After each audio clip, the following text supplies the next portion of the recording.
Hi guys, welcome to Windsome Cottage Garden. My name is Hannah and I'm so glad that you decided to join me today.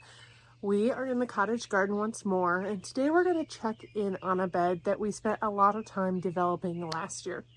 This is actually a bed once my parents moved up here in 2020, 2021-ish. It was something that is an area of their yard they'd always intended to develop, but hadn't really done it when they didn't live here full time, and that gave them an opportunity to do so. So my dad actually built a raised rock bed that we have in other areas of our garden. We backfilled it. And back then, once that was done, one of the first videos I ever made was actually about this bed because it's a deep shade garden that we planted with highly deer resistant things. And I want to take a moment to talk about deer resistance before we go check in on the space, do a little maintenance, and move a couple things around. There are varying degrees of deer resistance. In most cases, deer resistance means it's just something deers eat last. There's things that attract deer and other things like bunnies or other animals that will eat your plants. And then there's things that they don't really like, but they'll eat in a pinch, to things that repel them or are poisonous. So some plants, like hellebores, they can't eat because they're poisonous. Hyacinth falls in that category. I think daffodils do as well. Like there's a couple things here and there. Allium deer don't like because they're related to onions and they have a distinct flavor and smell, so they might nibble it once or twice then leave it alone. Those are highly deer resistant things. The things that we planted in this bed are all highly deer resistant. We'll go over and look at it in just a second. We've moved some of those highly deer resistant things to another area of our garden, and the deer are eating them. Even though this bed has been in place for 2 years and they in general haven't touched it, this new bed, some of the same varieties they are touching. So it's a lesson that deer resistance doesn't mean that they're not going to eat it. It just means they'll eat it last. And if it looks good enough, they'll try anything at least once, unless something instinctually they know it's poisonous, which not many plants are, and or they're not a lot of plants that we have around our yard, because usually what's poisonous to deer are also poisonous to animals.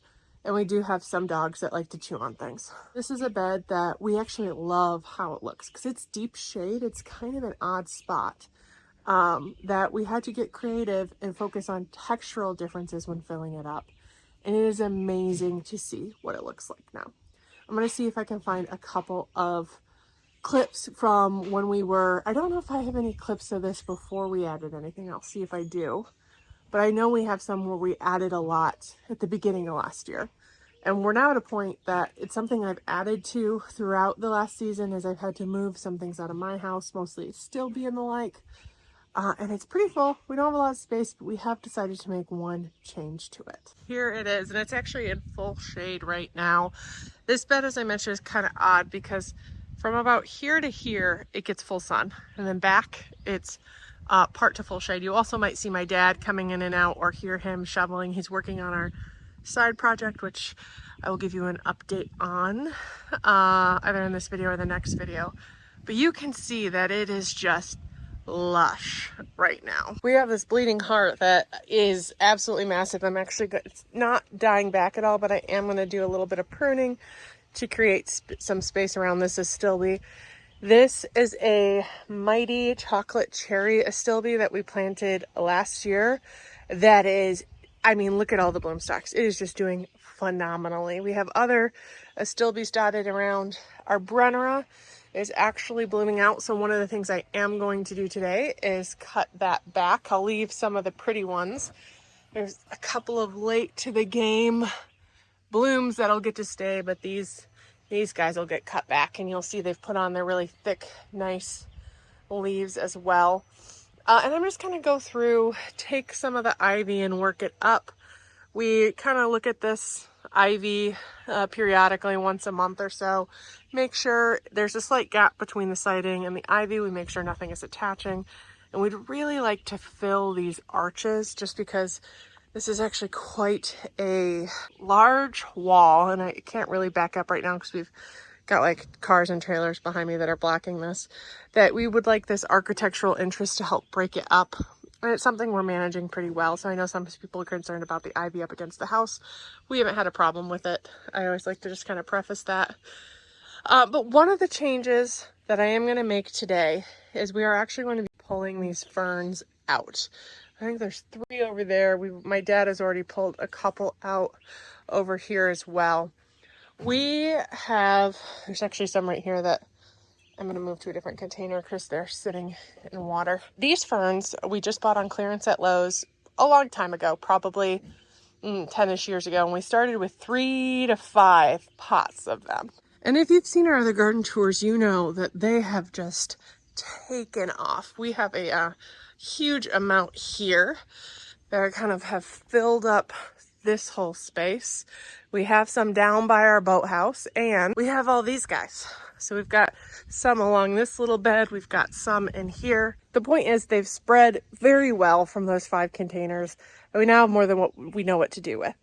They're not like very quick spreaders. They are slow and steady, but my dad and I were talking, and we've decided, we don't mind things like painted Japanese ferns. We had a maidenhair fern in here at one point in time in this bed, but we don't really want this filled with the ferns we have everywhere else. We'd like to maintain the other kind of textural interests we have in the bed. So I'm actually going to be pulling those out. We might pop them in a different area. We also have a neighbor who we asked if they wanted any, and they said of course. So I might stick them in a pot and we'll just give them to them. They can start putting some up around their house. But that is one of the things I'm going to be doing today. And I just wanted to point out and kind of explain why, even though they do offer a beautiful backdrop, we've decided that we don't really want them in this space. And it's filled out kind of beyond my wildest imagination. This bleeding heart we planted last year, and it is massive, absolutely beautiful. Even like the mix of the Brunnera and the hellebores that are in here. This is a ligularia that's a couple over here are just beginning to pop up their bloom stalks, as are the astilbe. It's turned out so beautifully. So I do think that I could do with some darker foliage in here, though my mom's not a huge darker foliage fan. We might focus on some of the like painted ferns. We also have some toad lilies in here that will be taking over for fall interest after the astilbe are done, but they're going to be quite the show. I'm excited to see them. So I'm going to pull those out, and I do have from a previous video that we were going to stick somewhere else a mighty pip astilbe that grows quite large. It'll get about 4 feet tall that I am going to stick right there to help fill that void. And I'm sure we'll find other things here and there over time as well. So I thought I'd kind of set up a camera, do some of my pruning that needs to get done, look at some of the ivy, see if I need to work anything back up, talk about varieties a little bit more as kind of a 1 year later look back at this deer resistant bed and kind of offer you an update as to how it's been going.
We got everything done in this bed, so let's take a closer look at what we did get done, what I shifted around, and some of the maintenance I did, as well as how these varieties are looking. I went back and checked, and we planted these out in 2021. So if we're following the adage, first year sleep, second year creep, third year leap, that's being true, because these really have leapt much more than I thought they would this year. Last year, we ended up planting 2 more of these Millennium Alliums here. I wish I'd kind of shifted them a tiny bit over, but they filled up this swoop. We have one that last year wasn't doing great, and this year still isn't doing fantastic. The only thing I can think of is it might be getting a tiny bit too much water and not quite as much sun. However, we shifted some things around, so I'm hoping this is going to like this spot better. Some of the things we shifted included removing the ferns in here that I talked about earlier, and I did end up popping this Mighty Pip Astilbe in here.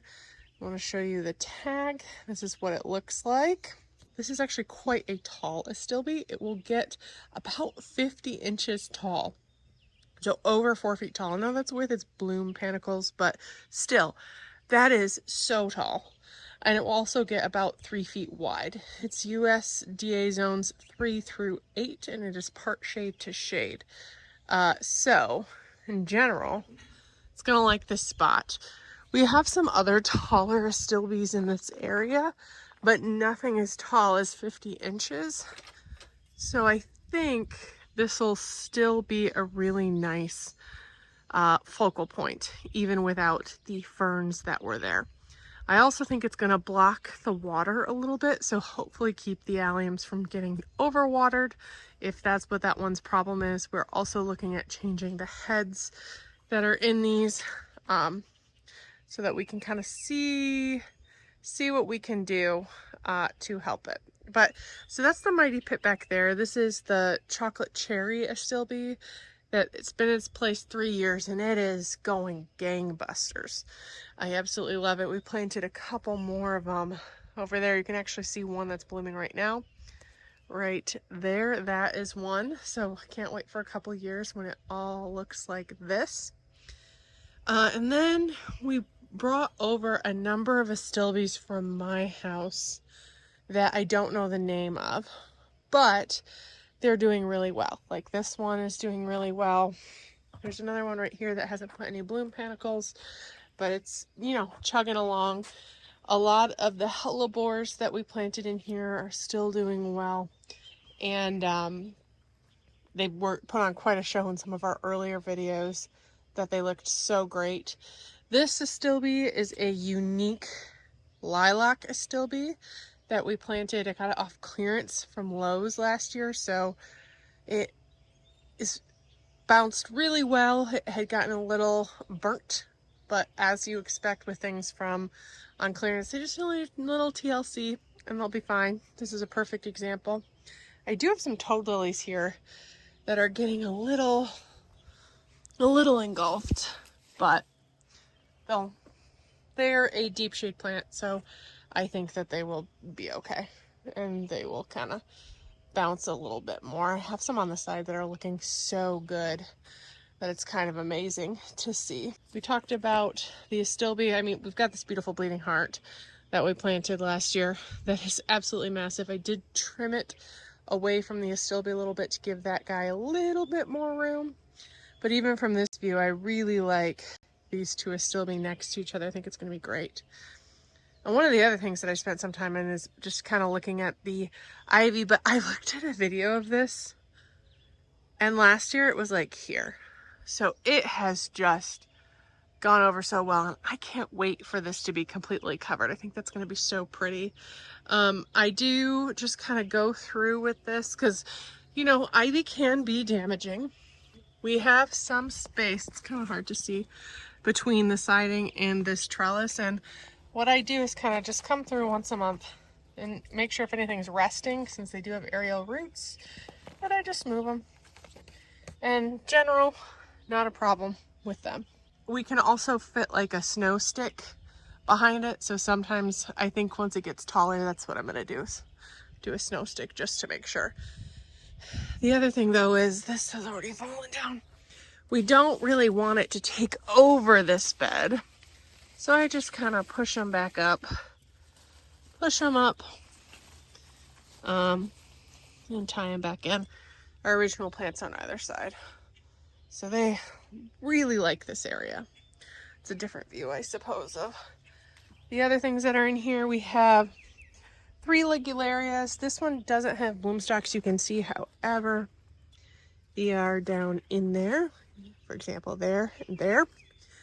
And then there's 2 more you can already see. This is another beautiful astilbe. This is a lowlands, a ruby red lowlands astilbe that is beautiful. I love the darker foliage here as well as there. I think they tie in together really well, especially with like the painted ferns we have. I think it helps provide just a lot of different textural differences in this bed. And there was actually 3 things that I found super surprising in this bed. First of which, last year, you guys might remember that I was really annoyed because we had planted a large number of Brunnera, which are these plants, that only one came back, a silver heart. So we'd planted 3 different varieties. The silver heart came back, so when we replaced them, because we really love this foliage, we got silver heart, and they came back no problem. Do you guys see this right here? This is one of the Brunnera that died out. So it was quite literally last year, it put up 1 leaf for like 2 weeks and then died. But then it just appeared, which is amazing. The other thing that happened in 3 different places where the plant was dead last year. We had over here, it was actually right there. I need to come in with some more soil. A maidenhair fern that again didn't come back after last winter, which is why I planted these guys here.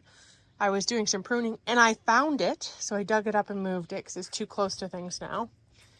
And something that happened to something else. Oh, this bleeding heart back here, I planted in 2021, didn't come back last year. Yet here we are. So that is pretty amazing as well. I'm really excited about it. We have, this is an astilbe from my yard, and again, I don't know this variety, sadly. It was just one that never looked like this in my yard. And this one we did plant here in 2021, but I looked back to see if I could figure out what variety it is. Most astilbe are quite upright like this, up and down. These guys, you can kind of already see it forming curve in a unique way that I haven't really seen astilbe do. And actually I was at the place that I bought this weekend and I noticed that they have more of it because it's distinct. I should have looked to see what kind. I will next time I'm there. But it's a very unique habit and it's huge. This also gets quite large. The Mighty Pip we planted gets 50 inches tall. This gets 48-ish tall. And I want to say this is a similar height. It is not a Mighty Pip though. But I don't know what it is. I'll keep an eye out to see if I can figure out exactly what it is. And report back in the future. But the hellebores, again, are doing really well. The silver heart Brunnera doing well. This bleeding heart came back. It's a nice white one. That one is one that I thought had died. So I don't even remember what color it is. It didn't flower this year, but I'm just happy that it's here. And then we had some lungwort that I trimmed up. Some Brunnera I did leave. The ones that have this beautiful, just started forget-me-not flowers, but this is the maidenhair fern. I ended up popping it over here. This is actually the most sun I'll probably get. And then I did move this lungwort, which again, I thought I had died, but it was like basically under that Brunnera. So I moved it over here because there were some ferns here that we took out. But man, it is amazing how this has filled in. I was actually looking back at a video to see if I could figure out what some of these varieties were. And I think it was in last year's video that I said, oh, you know, in 5 years, I'd really love not to be able to see any of the mulch. Well, I can see mulch, but I never imagined it would look this full and lush, to be honest, at this time, like within a year. It is the year to creep because they've been in their spot for a little while. And I think the ones that I like took out of my house, I took them out because there was a change in sun. I had to take out a tree that they were under, and they just weren't doing really well. And they just never looked like this. It really tells me that there's a couple more that I've been holding on to that I just need to bring up here and let them live their best life, because I cannot wait. I think the astilbes are just going to look so beautiful once they actually go into full bloom in like a week or two. And I truly cannot wait to see it. I think it's going to be stunning. I use that word a little too much, but I think it will be. It's going to look so, so good. I started off this video by saying we check in on the deer resistance, and we did have some stuff nibbled this last year, but we haven't really had anything eat it since then. So in general, I'd say even though it looks lush, it's worked. They haven't eaten it. I'm actually, since I've said that, going to put some deer resist, like granular keep away, repels all down, mostly because I don't believe in tempting fate. It's amazing to see, especially in light of a problem that actually came up in the last 2 weeks with a bed that we recently planted. We recently planted 3 mighty chocolate cherry astilbe along the side yard because it's one of my favorites. And we've had deer eat them, even though they're highly deer resistant and they're surrounded by plants that are also highly deer resistant. Those are things that just means they eat them last. So we're doing some more traditional things like Repelsol and some sprays. If you're interested in learning more about deer resistance, I would suggest checking back in our next video. Because we're going to be adding some beautiful things that like the sun a little bit more that will help repel the deer to save our astilbe and a couple of other things in the area. So if you want to make sure to check out that video, please consider subscribing to our channel. We document our cottage garden here, as well as my garden in the city, which is like an urban plot and a little bit more compact. So I try to post 3 times a week, and I would really appreciate your support following along in our garden's journey, as well as hitting the thumbs up button if you liked this video. I really appreciate you joining me today, and I can't wait to see you in the next video. Bye-bye.